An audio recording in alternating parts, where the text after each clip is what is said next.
Subscribe, please. Hey guys, it's your favorite Gimp with the Limp, and I am back with part 2 of my review playthrough covering World at War 85, a game soon to be released by LNL Publishing. I'm not sure when it's going to be released, but I'm telling you, I am eagerly awaiting it because I have had a blast with this preview copy that I had.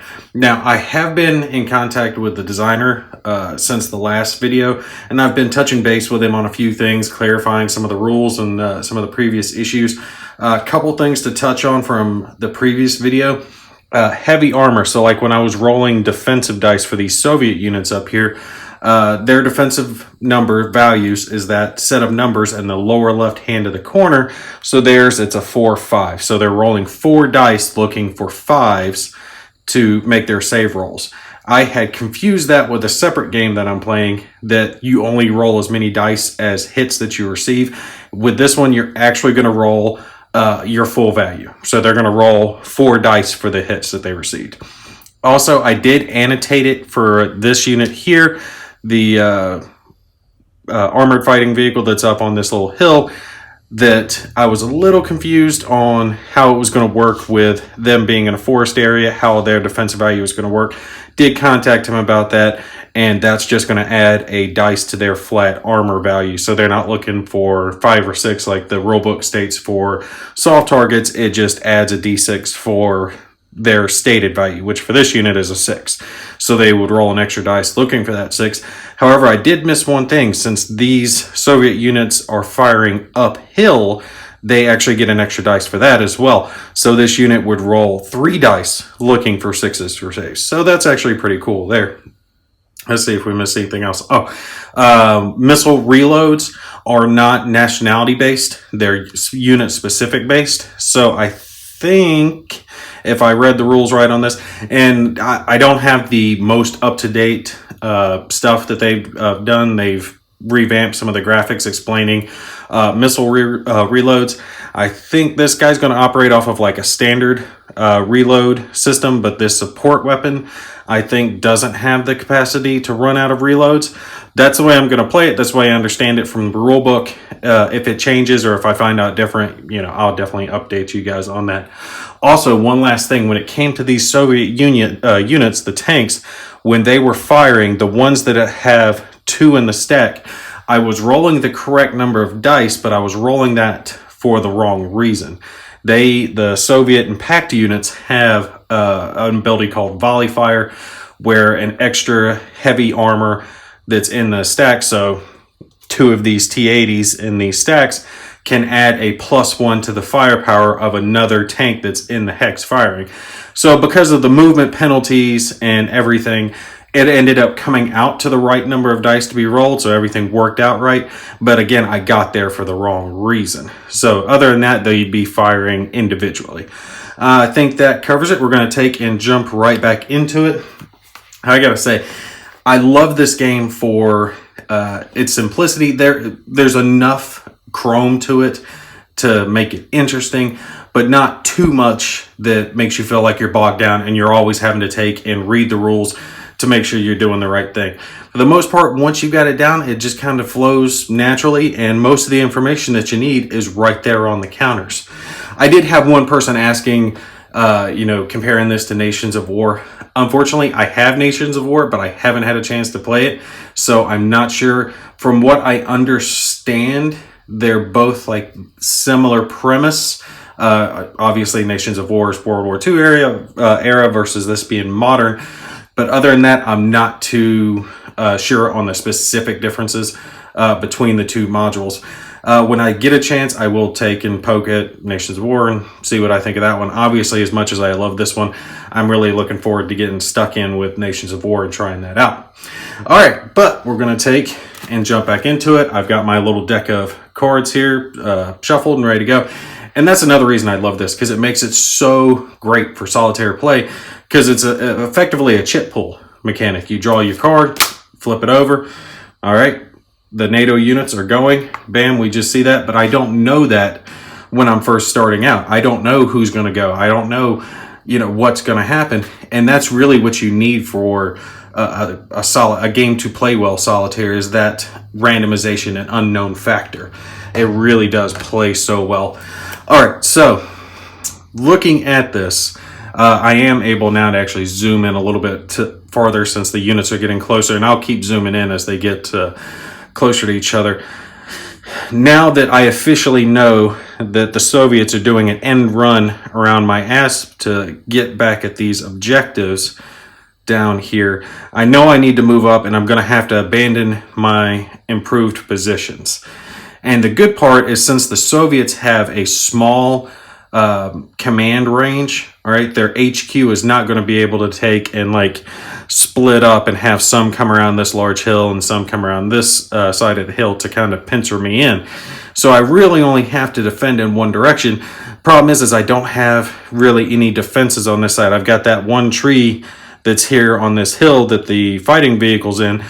But other than that, the city's here once they get around that. But if they push all the way into the city and they're busting me out of that, the game's pretty well lost. All right, well, let's start with seeing if we're going to remove our disruption from our fighting vehicle up here. We're going to roll 2 dice, again, my double 6 dice, and we're looking for a 7 or under to remove that disruption. I'm hoping that it's going to be gone so I can fire down on these guys, see if I can take them out. 5, that's what I'm talking about. All right, so now we did lose this disruption. So effectively, he's removed that hit. Now, I should have gone ahead and placed my HQ unit, but I'll go ahead and place it now. Let's see. If I place it on this tank, if I move the tank up, I'll be able to get a bonus, and it puts everybody in command range. 1, 2, 3, 4. He's within 4. 1, 2, 3, 4. All right, my command range is 5, which, again, you guys can tell that top C, 5. The RC is, again, reduced command range, and that is if the HQ is suppressed and put into the holding box. At that point, my command range will be reduced. So let's take a look here. Where are we going to go? Okay, so looking at it here, if I put my HQ here, that's going to take and give everybody within command range. I don't have to worry about any of our command, and I can go ahead and move this guy up. I'm going to have to move these tanks up. Let's see. Probably move this Jeep up as well. See, the Jeep can go, he's got a movement value of 6. 1, 2, 3, 4, 5. Is that forest prohibited to vehicles? No, it is 2 move point cost. I'm looking at my little chart here. Nice charts, I gotta say. And if you've played any of the other lock and load games, tactical or other stuff, these charts are just going to feel intuitive. You're going to slide right into them. Okay, so yeah, I'm thinking 1, 2, 3, 4, 5. Move the Jeep up here to potentially, I'm thinking about maybe kind of doing a back and forth thing off the hill here, or maybe just jamming all my guys onto the hill and putting fire down on them. Group fire, that's probably going to be my best bet. All right, so 1, 2, 3, 4, 5, or 1, 2, 3, 4, 5, 6. I could do that. I mean, no guts, no glory. Move him up and have him fire. That is going to be a 1 dice? 1 dice, I believe. 1 dice. Yeah, I can move up to full movement value and only 1 firepower penalty. So I'd still be rolling 3 dice. And hell, that's just a Jeep anyway. Come on. Yeah, we're going to do that. We're going to take and throw our Jeep up here. He's going to run up to this hill and he's going to fire down on him. Let's fire down onto this single tank right here at the front. Well, what's our range? 1, 2, 3, 4, 5, 6, 7, 8, 9 there. So these guys are going to be 10. Oh, and something I noticed I forgot to flesh out when I was talking about it. This hill, right? This was blocking terrain for this guy firing down here just because of the line of sight. But if you have your line of sight being traced right along the edge of a hex line, so like right here, you know, right along the hill, if it's blocking terrain like that, it's not going to affect it if it's just 1. But if there's two hex sides that's blocking terrain, so if it was passing a hill here and another hill here hill over here, that it's the line of sight's being traced down along the hex side, that effectively blocks the line of sight. And I think for obscuring, so if it's obscuring instead of blocking, then it has to be more than two. So it could pass through up to two if they're obscuring and still have line of sight. But if it's like three or more, then it's going to be blocking. Okay, so let's do our shot. If I fire there and take him out, that's going to be a wreck, which will give them some type of defense. And that's the thing. I know that wreck markers take and provide some type of defensive bonus, and they add a 1 movement point penalty to the hex. But I looked in the rulebook. I couldn't find it on what the defensive bonus is. I'm just probably going to go with a single D6 for now, since that's probably what it is. But we'll see. Let's see. 1, 2, 3, 4, 5, 6, 7, 8, 9. Let's go for this stack of 2, just in case I do have extra hits. Now, if I understand this correctly, when you're firing multiple dice, if you do have leftover hits and they have taken out the top unit in the stack, they can affect the other unit in the stack if it's the same type of unit. So with these being T80s, it'll be able to affect them. Now, I've only get to roll 3 dice, since I moved up the full movement value and I lost 1 dice. Just make sure it's right. 1, 2, 3, 4, 5, 6. Yep. Okay. So we're going to roll 3 dice. He's firing a missile. He gets to roll 4 normally with his 4. Again, losing 1. And we're looking for 4s to hit. So, come on. Hit him, Big Daddy. No, 1 hit. I think that bumped one of them. Oh, well. We got 1. Now, they're more than likely going to get it because he gets to roll 4 dice looking for 5s. Yeah, they got it with 1. Damn. That is unfortunate. Now, I need to take and do a missile check for our Jeep Tug. And we're still good. 7 or under, so nothing to worry about there. He is activated. Let's take... I'm thinking about taking and moving... Because watching other people play this game at the WBC, it seems like aggression is almost the way to go with this. I'm thinking about moving the Bradley off of this specific spot that it's on. That way my tank, my Abrams over here, can go 1, 2, 3, 4, 5 and get here so that at least the tank will be more defended, because I'm more worried about losing the tank than I am about losing the Bradley. So let's go ahead and move the Bradley up 1. That's not going to affect his firepower. We'll go 1, 2, 3, 4, 5, 6. So yeah, it's going to be effective range on them. And that's going to give me 4 dice. Again, looking for 4s. Which stack are we going to go for? Let's go for this one again. We'll go for the one on the left. All right, come on. Give me 4s, baby. Fudge knuckle. Damn, 1. And he's going to roll 4 dice. Again, looking for 5s. I should have hit his probability by now. 1, 5. Look at that. It's been 1 hit, 1 block this whole time. Damn. And now we got to do a missile check on this one. Still good. Nothing to worry about there. All right. Now we will move up our Abrams off of his improved position. 1, 2, 3, 4, 5. And he has the HQ with him. Now, his stats are range 11, so it's a little bit less, but he does have that improved move and fire, so again, we're not getting any penalties on that. And he's got the reactive armor, but they don't have any green firepower, so it's nothing that I have to worry about. Sorry if you heard my dogs in the background. The neighbor's dog's driving crazy for some reason. Okay, so finishing out our firepower here, definitely not going to be within half range, so it's going to be effective range. And he's rolling 4 dice, but he gets the HQ bonus, so he actually gets to roll 6 dice, and he's rolling 6 dice looking for 5s. Ooh. So it's not quite as good, but we'll take it and see what we can do here. All right, 6 dice looking for 5s. Come on, big money, big money. All right, And I'm going to tip that one over because it was close. 1, 2, 3, 4. That's what I'm talking about, baby. Now we've got some hits going through. All right. We got 4 on that. Let's take and grab this out. Now they're going to roll 4, looking for 5s. Finally got something pushed through. Got 2 hits. Okay, I'll take that. 2 hits. So first one is going to disrupt, and the second one is going to flip. So they're going to get flipped over to this side.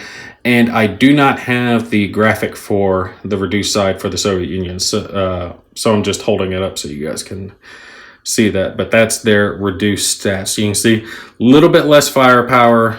I think a little bit less assault as well. Yeah, a little bit less assault and things like that. One more hit will take this specific unit out. Now this is attached to that specific unit. So I'm putting the fresh one on top here.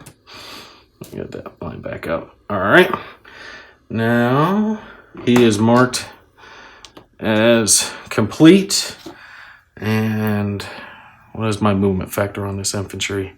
They've only got 3. I don't think I can get them. Let's see. 1, 2. I can get them. How far can this tank get? 1, 2, 3, 4, 5, 6. To possibly fire. I can move him up on the next one into a line of fire. Okay, so we'll move this tank 1, 2, 3, 4, 5, 6, and mark him as opt complete. Ooh, and this is bad too. I'm not even thinking about it. I'm not keeping anything for op fire. They're just going to be able to roll over me. Oh well, you guys will just have to see what happens on it. Move those guys up. Should I move up and take a shot with the infantry? Yeah, we'll do it. Why not? It's just a game anyway. 1, 2, and 3. It's moving all apart. All right, so there's their move, and they can fire directly up here. We'll go for this tank right there at that road condensed spot. See if we can take that guy out. Now, since they move their full movement value, they are going to take and be reduced by 1 on their firepower dice. Okay, so that's going to give them 3, and they are going to have a missile check as well. All right, so let's see what we can get. Come on. We're looking for 4s, baby. 1. God, I've only had 1 good round this whole time. All right, he's rolling 4, looking for 5s, and 1. So they're good. Oh, no, never mind. That's 2 because they have the, forgot about that. They have the reactive armor to the missiles, so they were saving on more stuff. I think I did most of my damage over there with these guys with my tank, though, so that's not going to affect it. Mark those guys as spent. There's really no reason to move that guy up because he's only got a short range HE weapon that's not going to do crap to this tank. It's really just a transport unit for the infantry. So I think I'm just done here at this point. I don't think there's much else I can do. I'm probably going to get smoked on this one just because my plan was they were going to take and come around this way and try to use this city area here for cover as they pushed in. And I would have these 2 improved positions plus this bit of woods here providing protection and cover for my guys, because especially these improved positions, reducing the hits you receive by 1. I mean, that's an automatic success, flat out the gate. That's extremely powerful, but I lost both of those because I'm playing against myself and knew what I was going to do. So, oh well. We'll just have to see how it plays out. Let's draw our next card and see what's going to happen here. Oh, wouldn't be a gimpy game if I didn't drop something. All right, next one is going to be Battlefield Friction Event. We're not worrying about that one just yet. Next card, Soviets. All right, we got the Soviets going this time. Let's draw one of our tactical cards and see what we've got going on here. Now, since they are at effective range right now, they're not going to be looking here. They're going to be looking here. And again, this is just trying to get that out of the light there. This is just kind of a guesstimate to see how it's going to work. Let's see. Shaken, none of those. Highest firepower, closest to a shaken unit. Well, and move. So basically, the orders are to fire and move towards, which is what they're going to be doing anyway. The objectives down here, they're going to be moving towards. I would expect them to take and do a move and fire. Should they just fire? 1, 2, 3, 4, 5, 6, 7, 8. They could get at half range, which would... Okay, let's think about this for a sec. Because if they moved up, 1, 2, 3, 4. Let's check this one, for example. 1, 2, 3, 4, 5, 6. If they just move up a couple of hexes, if they get into like this range right here, they're going to be firing at half their range, which gives them, point blank bonus, which is going to reduce their to hit number by 1.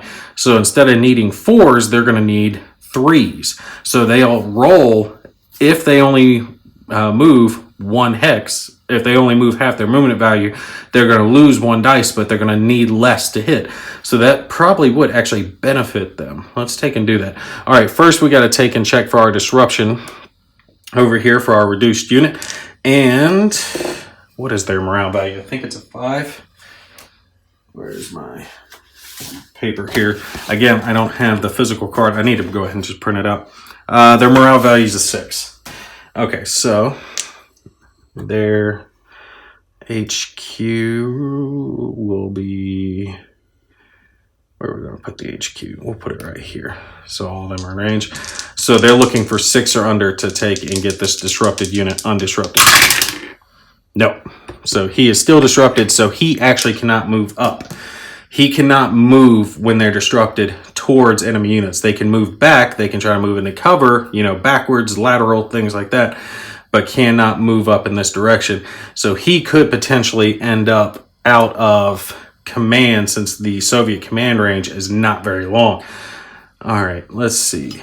Where is our first group? I want something to get destroyed so I can take and throw these little things. I got these little acrylic explosion markers you can take and throw down for games like this just to show, hey, tank's burning and blowing all up. It looks really good when it's on the table. It's easier to see that way. Few things like that. I actually think they sell those now on the Lock and Load website now as well. All right, so 1, 2, 3. He can get up to there. 1, 2, 3. 1, 2, 3. 1, 2, 3. 1, 2, 2, 3, 4, 5. Okay, so if I move him kind of off to the left, that'll open up the back for me. So I can move other units up. 1, 2, 3. Let's just move them right up on it. So 1, 2, 3. We're only going to move 3 because we don't want to lose 2 dice. We only want to lose 1 dice, which means we're going to be rolling 2 dice, but we're looking for 3s now since we're at half range or point blank range. And we'll take and fire at this fighting vehicle that's up here on the ledge because the tank is in cover, thicker cover. And this fighting vehicle is going to be a lot easier to damage since he only needs 6s. But we are firing uphill, so that does give him an extra dice anyway. Okay, 2 dice, looking for 3s. 2 hits. Okay. I have 1 naturally and 1 from uphill. They both have to be 6s for me to survive. Neither. So this unit is now reduced and disrupted. Okay, and he has activated. Let's see, 1, 2, 3, 1, 2, 3, 4, 5. Okay, we're gonna pull this guy around, just the single. 1, 2, 3. We're gonna pop him right behind this one that just fired. It's a single one. He's doing the same thing, rolling 2 dice, looking for 3s, and he's trying to finish off that fighting vehicle with a missile launcher. All right, that's 2 hits again. Look at this. The Soviets are going to blow me out right here off the top. All right, I need 6s to survive, and I got 2 of them. And I got 1 and a 2, so 1 hit did go through. Not enough to save me, so this vehicle is now a burning wreck. We'll replace it with a wreck marker. And again, if you do take a wreck, you only are going to take and place one. So if multiple units are in the stack and all get destroyed in that same hex, you're not going to take and put more than one wreck marker. It's just going to be the single. Okay, so he's activated. Disrupted guy's not going anywhere. They got another group back here. 1, 2, 3. If he's there, 1, 2, 3, 4, 5, 6. Just in half range for him. Okay, so 1, 2, 3. We'll move this stack of 2 up. They're losing 1 dice, but they're going to get to roll 3 because they're going to do volley fire. So there's 2 T-80s in this stack. Okay, so the lead one is getting to roll his 2, and for volley fire, the other tank helping him, he gets to roll the extra dice. All right, that's just flat out how that's going to work. So 1, 2, 3, 4, 5, 6 there. 1, 2, 3, 4, 5, 6. Oh, that's the HQ unit, not that. So they only have point blank range to my Abrams tank. They'll go ahead and take the shot there. All right. 3 hits. Yep, 3 hits. Good grief, they're tearing me apart. Okay, I get actually 5 dice. 4 for the Abrams innate ability, the 4 out of 5, so 4 looking 5s, and then 1 for it being uphill. So I'm getting 5 dice looking for 5s against 3 hits. Come on, come on. Okay, that's what I'm talking about. Yeah, 4 saves. Took that one out. Nice. Nice. Now, this actually does mark. I'm only using 1 counter, but you are supposed to mark both of those guys as ops complete, since doing the volley fire does make them both ops complete. Now, I don't believe these back ones are going to be able to get into point blank range. 1, 2, 3, 1, 2, 3, 4, 5, 6. Nope, HQ is going to be able to get there. So if he goes 1, 2, 3, 1, 2, 3, 4, 5, 6, he is just. Oh, and I forgot about it. The Abrams had the forest as well, so 1 more dice. So he gets to roll 6. So I'm not as worried about it. Now, this is going to be a tough one. 2 for the first tank. +1, +2. All right, so it's 3 plus the HQ. So they're getting to roll 5 dice, looking for 3s. This is going to be bad. Am I sure that's it within 6? 1, 2, 3, 4, 5, 6. Oh god, he's going to tear me up. Okay, yeah, this HQ unit is going to mess me up. 5 dice, looking for 3s because they're firing at point blank range now. All right. Oh, nice! That's what I'm talking about, dice gods. Come through for Gimpy. Nice. All right. Only 2 hits, and I'm getting to roll 6 dice in defense. +1 for the woods, +1 for being uphill, and the innate 4 that I have. So 6 dice. I just need 2 5s. Come on, baby. No! Son of a bitch. The dice gods giveth and the dice gods taketh away. Okay, at least it is only a disruption, so that is not too bad for all things considered of what that could have ended up being. I'll tell you what, let's take and zoom in just a little bit.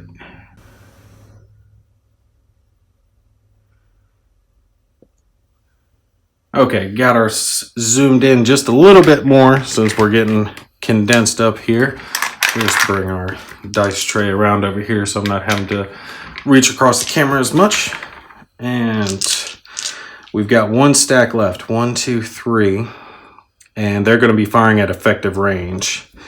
So they'll go to there, firing at effective range. And since they're firing at effective range, who do they have line of sight on?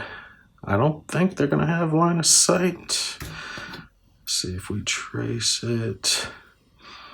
Yep, they're not going to have line of sight back here. They have to fire on my front tanks because they're going to be obscured firing at these guys.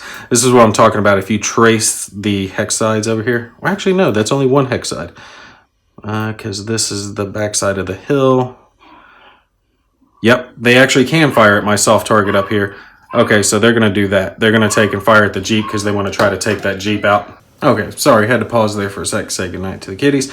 All right, so they moved up, and they do have a line of sight onto this Jeep that's over here. Let me take the marker off so you can see where I'm firing at. This stack of T-80s is going to fire. It's going to be effective range firing down onto them since they are going right along the hex side. No line of sight is blocked. It is a soft target, though, with only one dice. That's the problem for them. They have nothing else to take and cover them since they're not on the woods or anything like that. So we're going to take and roll 3 dice. They're getting 1 subtracted, and they've got the volley fire. So 3 dice looking for 4s. 1. Okay, so that's not too bad. They only get 1, the Jeep does, but a 5 or a 6 will take and save them. So come on, because otherwise that Jeep's toast. It doesn't have a 2-step side. 1! I saw the 6. Look, the 6 is right there, and it just tipped over to that 1. Figures. So grab this up. You can see this is a 1-step unit. So, oh, never mind. They're not disrupted yet. I was looking at that disruption marker and thinking they were already disrupted. So we're good. They just get disrupted. Not too bad. I can deal with that. And I do believe that's going to take care of the last of them. Are they going to do a lateral move? Yeah, we'll finish these guys off by doing a lateral move. That's not moving me closer to any enemies. So nothing to worry about there. Let's clean this up. We have our HQ back onto our tank here. And this ops complete going there. All right, that's going to complete them out. Oh, this was a bad turn for me. I lost my armored fighting vehicle with a missile launcher up front and got a couple of disrupted units. You know what? I've really got to take and pull these off because I know it's got to be harder for you guys to see what's going on with these markers on them like that. Let's try just putting them onto the side. And you guys know that's all the T-80s up there. All right, next card is going to be, we've only got 3 left. So again, I need them to take and come up my card first. So the Soviets have gone, I have gone. We know the event friction's already gone. If the 2 end turn markers come first, again, I'm missing my second chance to go in this game and get my extra turns in, and that's really what the Allies need. They need to get that extra fire going on, or they'll never hold back this massive amount of Soviet armor pushing down. All right, so our first one is going to be end turn. Again, we got ourselves a 50-50 chance of getting another round in. So let's see what we got. End turn. No figure. No friggin' crap. Bull crap. PG, Gimpy. PG. It's all right. We will take and shuffle these up, and we will probably just go ahead and pause here, and we'll get started on the next turn on the next video, since we're doing about a turn of video. Anyway, gotta say I love this game, but this little starter scenario, it is hard, man. I would have done so much better if I had been able to defend where I was originally planning on defending, but them doing this end run back here, yeah, it's all open terrain, but all of their stuff is armor. It all has good defensive bonuses to defend against them, and my guys are looking for whatever can provide some type of defense. That's soft target, light armor. I've only got 2 full armored units, and while they are comparable to the T-80s, I'd almost rather have the T-80s. Let's see. Yeah, they're both having 4 defense, and mine have shorter range and don't hit as well. T-80s are not better than an Abrams, even in the 80s. All right, I'm going to talk to the designer. I got some complaining to do. All right, but that's going to be it for me. You guys stay tuned. I will be back with part 3 here very soon. Y'all take care. I'll catch you in the next one.